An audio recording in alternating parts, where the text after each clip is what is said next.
আমরা সমাজের বুকে।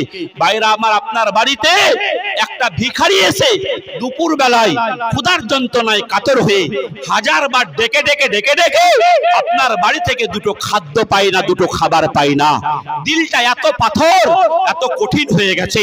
ওই রকম ভাবেই আল্লাহর নবীর দরবারে একটা লোক, এক ব্যক্তি এসে আল্লাহর নবীকে বলছেন, ইয়া রাসূলুল্লাহ, ওগো আল্লাহর নবী, আমার অন্তরটা উটের হাড়ের মতো শক্ত হয়ে গেছে, আমার হৃদয়টা পাথরের মতো শক্ত হয়ে গেছে।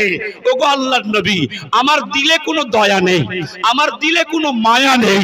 আপনি আমাকে এমন কতগুলো আমলের কথা বলুন, আপনি আমাকে এমন কতগুলো কাজের কথা বলুন, যে আমলগুলো করলে পারে আমার অন্তরটা পুষ্পের পাপড়ির মতো নরম হয়ে যায়, আমার হৃদয়টা মোমের মতো নরম হয়ে যায়।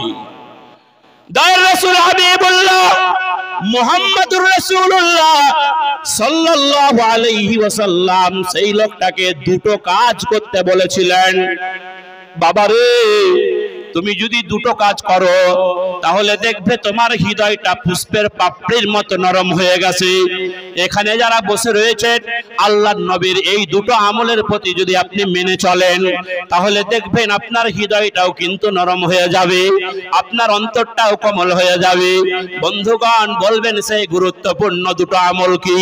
আল্লাহর নবী বলছেন, যেই সমস্ত গার্জেন গুলো তাদের ছোট্ট ছোট্ট সন্তান রেখে দুনিয়া থেকে বিদায় হয়ে গেছে, যেই সমস্ত গার্জেন গুলো তাদের ছোট ছোট 5 বছর 7 বছর 10 বছরের বাচ্চা রেখে দুনিয়া থেকে বিদায় হয়ে গেছে, আজকে সেই সমস্ত এতিম অনাথ দুস্থ ছেলেদের মাথায় তুমি হাত বুলাবে, তুমি তাদের মাথায় হাত ফিরাবে।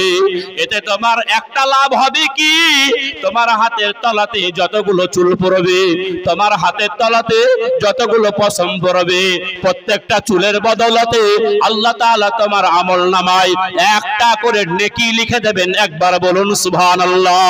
ভাইরা আমার, বন্ধুরে আমার, ও মুসলমান, আল্লাহ ওয়ালা বাবাজিরা, নেককার বাবাজিরা, যখন তুমি তাদের মাথায় হাত বুলাবে, তুমি যখন এতিম দুস্থদের মাথায় যখন তুমি হাত ফিরাবে, তখন তোমার মনে হবে আমি যখন মারা যাব, আমি যখন দুনিয়া থেকে বিদায় হয়ে যাব, এই রকম ভাবে আমার সন্তানগুলো এতিম অবস্থায় ঘোরাফেরা করবে, এই রকম অনাথ অবস্থায় চলাফেরা করবে।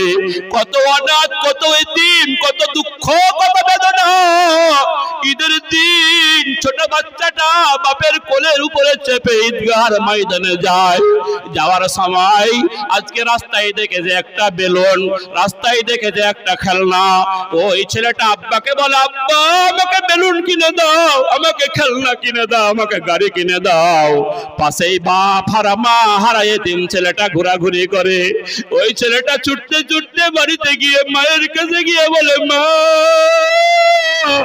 আমার কি আব্বা নাই, আমার কি আব্বা আমাকে একটা বেলুন কিনে দেবে না, আমার কি আব্বা আমাকে একটা খেলনা কিনে দেবে না, আমার আব্বা কি একটা আমাকে গাড়ি কিনে দিবে না?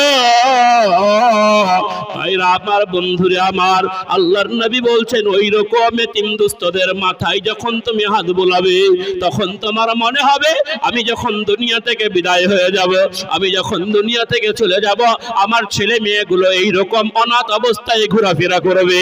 আর এই কথাটা যখন তুমি স্মরণ করবে, দেখবে তোমার অন্তরটা নরম হয়ে গেছে, দেখবে তোমার হৃদয়টা নরম হয়ে গেছে। একবার বলুন সুবহানাল্লাহ। ভাইরা আমার, বন্ধুরা আমার, তুমি 2 নম্বর আরেকটা কাজ করবে।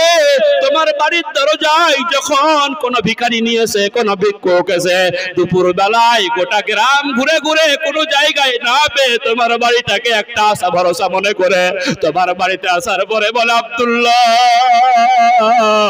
আমি প্রচন্ড ক্ষুধার্ত অবস্থায় রয়েছি বাবা, গোটা গ্রামটা ঘুরলাম, কেউ আমাকে দুটো খেতে দিল না, তুমি একটু আমার জন্য খাবারের ব্যবস্থা করো।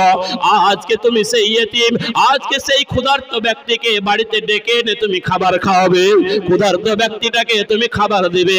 ভাইরা আমার, বন্ধুরা আমার, তুমি নিজের হাতে তুলে তুলে আজকে খাবার পরিবেশন করে খাবার দিবে। আইউল ইসলামে খায়রুন, আল্লাহর নবীকে জিজ্ঞাসা করা হয়েছিল, ওগো আল্লাহর নবী, নবী গো, ইসলামের ভিতরে সবচাইতে ভালো জিনিসগুলো কোনটি? ইসলামের ভিতরে সবচাইতে ভালো কাজ কোনটি? আল্লাহর নবী দুটো কাজের কথা বললেন। এক নম্বরে হলো তুতিমুত তাআম ওয়া তাকরাউস সালাম আলা মান আরাফতা ওয়া মান লাম তারিফ। আল্লাহর নবী বলছেন, আজকে তুমি ক্ষুধার্ত ব্যক্তিকে খাবার খাওয়াবে, ক্ষুধার্ত ব্যক্তিকে খাবার দাও, ক্ষুধার্ত ব্যক্তিকে খাবার খাওয়ানো, ওয়া তাকরাউস সালাম, আর সালামের প্রচলন ঘটানো, আলা মান আরাফতা ওয়া মান লাম তারিফ, পরিচিত অপরিচিত সকলকে সালাম দেওয়া। এই দুটো কাজ হলো ইসলামের ভিতরে সবচাইতে ভালো কাজ। একবার বলুন সুবহানাল্লাহ। ভাইরা আমার, বন্ধুরা আমার, আল্লাহর নবী বলছেন, এই দুটো কাজ যদি তুমি করতে পারো, এতিম দুস্থ অসহায় মানুষদের মাথায় তুমি যদি হাত বোলাও, আর ক্ষুধার্ত ব্যক্তিকে যদি তুমি খাবার দাও, এই দুটো কাজ যদি তুমি করতে পারো, দেখবে তোমার অন্তরটা নরম হয়ে গেছে, দেখবে তোমার হৃদয়টা নরম হয়ে গেছে, দেখবে তোমার দিলটা পুষ্পের পাপড়ির মতো নরম হয়ে গেছে। একবার জোরে জোরে বলুন সুবহানাল্লাহ।